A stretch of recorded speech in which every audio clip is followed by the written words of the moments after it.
Ils sont plusieurs milliers à avoir pris d'assaut le siège du Centre international Mission de délivrance et d'intercession pour la 28e édition du Jeûne d'Esther international.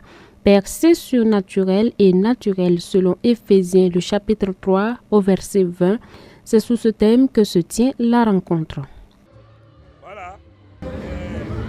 Déjà pour chaque année, pour chaque édition de Jeûne d'Esther, le thème est inspiré par Dieu. Alors, et pour cette année, déjà le terme percé, pour dire que quelle que soit la situation, rien ne pourra nous empêcher de percer. Quelle que soit la manière de fermer, de barricader, de bloquer les gens, quel que soit ce qui arrivera, Dieu donnera toujours les moyens de pouvoir s'en sortir. La percée est vue dans la parole de Dieu comme le fait d'accomplir sa destinée malgré les blocages. On parle de percée quand il y a obstacle, quand il y a blocage.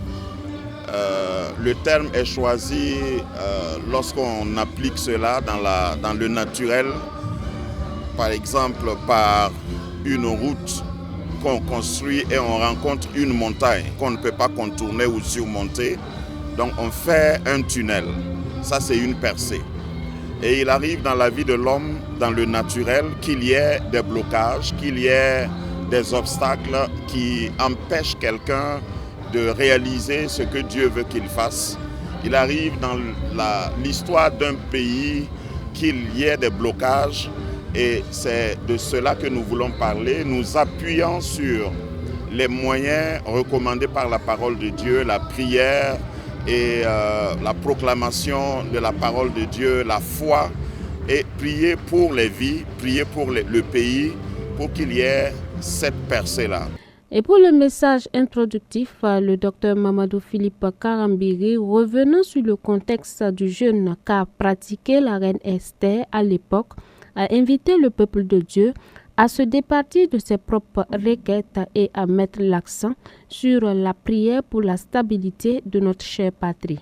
Le jeûne d'Esther 2024, si nous manquons ça, si nous croyons que nous sommes venus pour avoir des maris ou des femmes, que nous sommes ici pour avoir des vélos ou des voitures, je préviens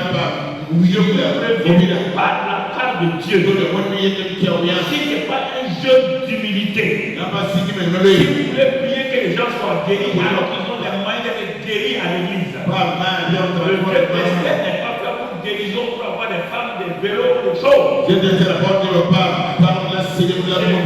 temps que Dieu t'a suscité. On peut dire aujourd'hui le jeûne de Salvador Emmanuel, non pas le jeûne d'Esther. Dieu t'a suscité tout ce rassemblement pour qu'en criant à Dieu, notre pays sorte de ces situations-là et qu'on dans la victoire. Donc laisse tes intérêts de côté cette fois-ci. Si tu cries à Dieu pour le pays, tout ce que tu veux à Dieu va te donner. Et l'émissaire du ministre en charge de l'administration territoriale de saluer la tenue d'une telle activité qui dénote de la volonté des religieux à soutenir les autorités administratives et politiques du pays à travers des moments de prière. À ces occasions de prière, c'est de confier la situation à Dieu. Voilà, tous autant que nous sommes, nous avons des croyances. Donc, que Dieu soutienne les autorités, que Dieu lui-même agisse aussi pour aider les autorités à réussir à résoudre le problème que nous traversons à présent. Louanges, adoration, enseignement et prière vont meubler ces 3 jours d'emphase spirituelle.